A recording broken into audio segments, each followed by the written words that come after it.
We're on the verge of completing an impressive trifecta: a stock market correction, a global trade war, and a government shutdown all at the same time, Michael Snyder reports. We certainly do live in interesting times, and in all my years of writing, I've never seen a stock market correction, a global trade war, and a government shutdown all happen at the same time. If the federal government does indeed shut down on Friday, we'll complete that very impressive trifecta. And needless to say, a government shutdown would only add to the jitters that we're witnessing on Wall Street right now. On Thursday, the Dow Jones Industrial Average was down for a fourth day in a row, and the S&P fell into correction territory. Stocks fell on Thursday with equities unable to shake a three-week market rout under the weight of the new tariff threats from President Trump. The S&P 500 dropped 1.4%, ending the day in correction and 10.1% off its record close. The Dow Jones Industrial Average fell 537 points, or 1.3% today, its fourth day of declines, putting it below the 41,000 level. The Nasdaq Composite shed 1.9%, with shares like Tesla and Apple lower. If the Dow successfully breaks through the very important psychological barrier of 40,000, we could potentially see it fall a long way. A lot is going to depend on how the global trade war plays out, and more new tariffs are being announced on an almost daily basis. On Thursday, President Trump announced a new 200% tariff on alcohol beverages from the European Union. President Trump said Thursday he plans to put a 200% tariff on alcohol from France and other European nations in the latest escalation of global trade tensions. The U.S. tariff comes after the European Union moved to reinstate an import tax on American whiskey. The European Union, one of the most hostile and abusive taxing and tariffing authorities in the world, which was formed for the sole purpose of taking advantage of the United States, has just put a nasty 50% tariff on whiskey.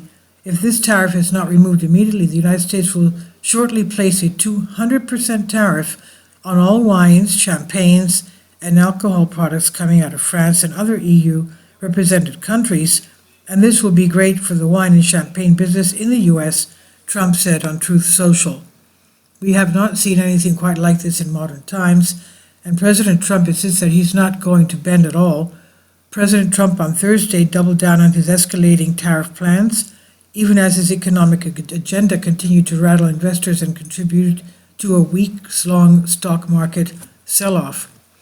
"I'm not going to bend at all," Trump said, when asked about his tariff plans during an Oval Office meeting with NATO Secretary General Mark Rutte.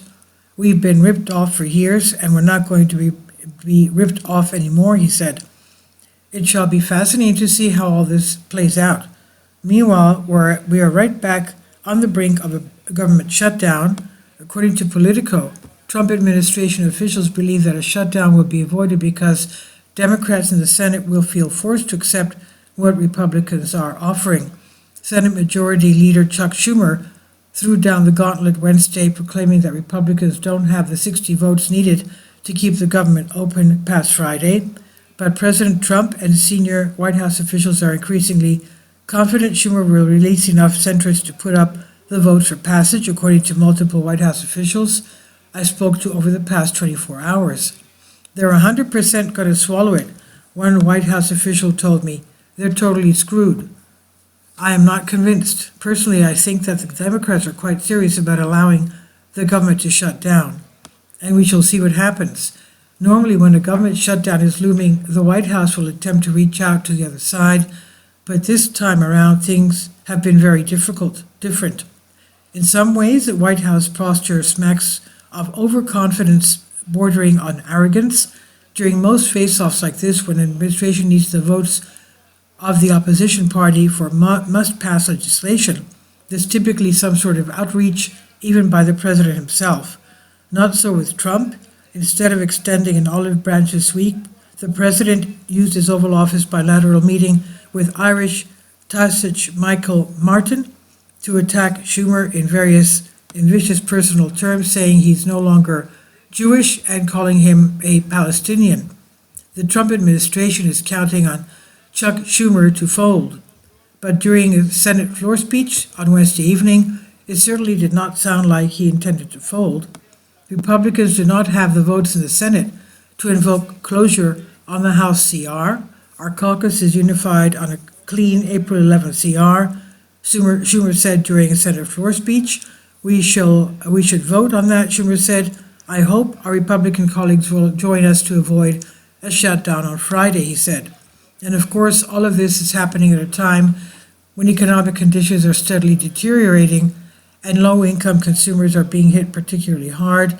The following comes from the Wall Street Journal.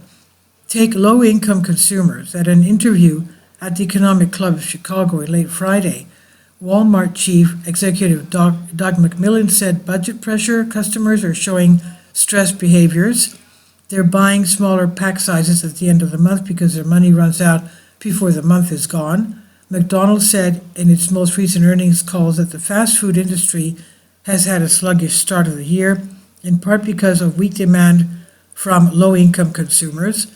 Across the U.S., fast food industry sales to low-income guests were down by a double-digit percentage in the fourth quarter compared to with the year earlier, according to McDonald's.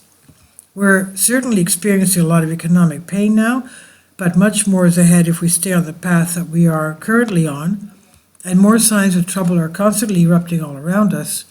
For example, the seventh largest bank in the U.S. has decided to permanently close all 38 branches.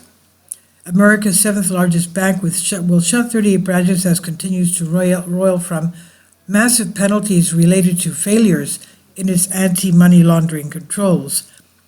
TD Bank has filed notice with the Office of the Comptroller of the Currency, OCC, to close locations across 10 states on June 5th. Closures will include 6 each in New Jersey and Massachusetts, 5 in New York, 4 in New Hampshire and Maine, and 3 in Pennsylvania and Florida, according to the Philadelphia Business Journal. Hundreds of U.S. banks are in bad shape, and dozens of them are in very serious trouble. Of course, our banking crisis is just one element of the nightmarish economic storm that's now brewing. Hopefully, our leaders will make very wise economic decisions in the days ahead. If not, things will rapidly become even more interesting than they are already. Michael Snyder reports on the Economic Collapse blog. Please leave your comments, and thank you for your support. This is by Michael Snyder and about the author. Michael Snyder's new book entitled Why is available on paperback and for Kindle on Amazon. He's also written 8 other books that are available on Amazon, including Chaos, End Times, 7-Year Apocalypse, Lost Prophecies of the Future of America, The Beginning of the End, and Living a Life That Really Matters. When you purchase any of Michael's books, you help to support the work that he's doing. You can also get his articles by email as soon as he publishes them by subscribing to his Substack newsletter.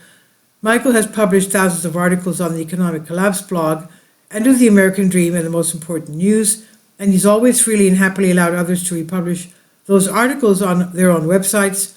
These are such troubled times and people need hope. John 3:16 tells us about the hope that God has given us through Jesus Christ.